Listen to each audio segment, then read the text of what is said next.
Bulchiinsa magaalaa Finfinnee keessatti dabaluu rooba gannaatiin wal qabatee rakkoon balaa lolaan dhufu dabalaatiin jira. Daandiiwwan asfaaltii magaalattiis yeroo lolaadhaan uwwifaman ni mul'atu. Lolaa uumamuu kanaan lubbuun namaa darbaa fi qabeenyarra badiin gahaa jira. Rakkoo balaa lolaan ga'u kana ittisuuf hojii hojjetamaa jiru irratti Addis Miidiyaa Neetwork Komishinii Hooggansa Sodaa Balaa fi Ibiddaa Bulchiinsa magaalaa Finfinnee waliin daawwannaa taasiseera. Komishinarri Komishinii Hooggansa Sodaa Balaa fi Ibiddaa Bulchiinsa magaalaa Finfinnee Salamoon Fissaa magaalaa Finfinnee keessatti bakkeewwan 161 sodaa balaa lolaaf adda bahanii hojiileen adda addaa akka hojjetamaa jiran ibsaniiru.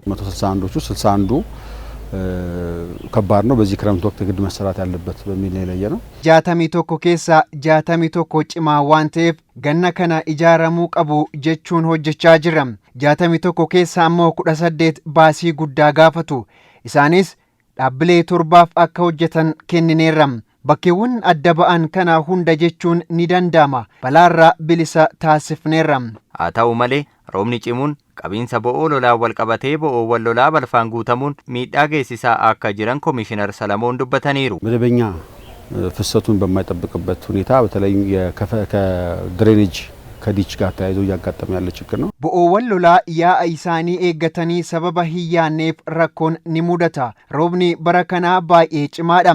Hojii dabalataa nu barbaachisa. Bakkeewwan tokko tokkotti balaawwan mudatan kan eegne oliidha. Lagoonni humnaa ol guutaa jiru.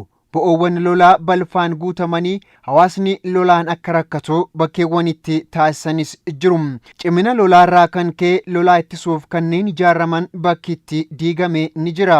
Bo'oowwan lolaa hafteewwan ijaarsaa balfa manaa ba'aniin guutamuu fi daandiiwwan waggoota hedduu lakkoofsisan bo'oowwan isaanii dhiphachuu irraa kan ka'e rakkoon lolaa akka uumamuuf ka'umsa ta'uu hojii gaggeessaa olaanaan abbaa taayitaa daandiiwwanii bulchiinsa magaalaa Finfinnee Injiinar Mogos Xibabuu himaniiru. Injiinar Mogos rakkoo balaa lolaan mudatu furuuf bo'oowwan lolaa qulqulleessuu fi suphuurra darbee hojii bal'aan hojjetamaa akka jiru seeraniiru. ዝናብና ጎርፍ ሲመጣ ሳይሆን ከዓመት እስከ ዓመት ድረስ ስንሰራ የቆየን ከመሆኑም በተጨማሪ roobni yeroo dhufu qofa osoo hin taane waggaa guutuu hojjechaa turre.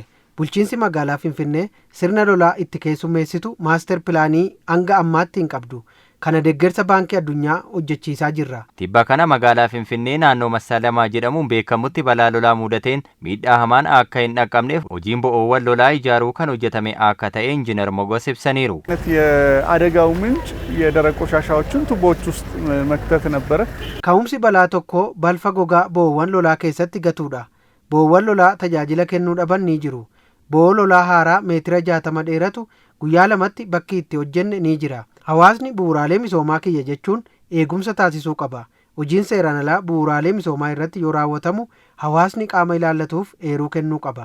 Bakkeewwan balaaf saaxilamoo ta'an dursanii adda baasuu fi heeruu kenname fudhachuun deebii si'ataa kennuun bulchiinsa magaalattii irraa ni eegama kan jedhan jiraattotni naannoo Massalamaa hawaasni bo'oowwan lolaa balfa irraa eeguun balaa lolaan ga'u hir'isuu akka qaban dhaamaniiru. ነዋሪነታችንን አካባቢያችንን ማጽዳት Jiraattota ta'uu keenyaan naannoo keenya qulqulleessuu kanneen balfa manarra deemanii guuranis eessatti akka gatan ilaaluu qabna.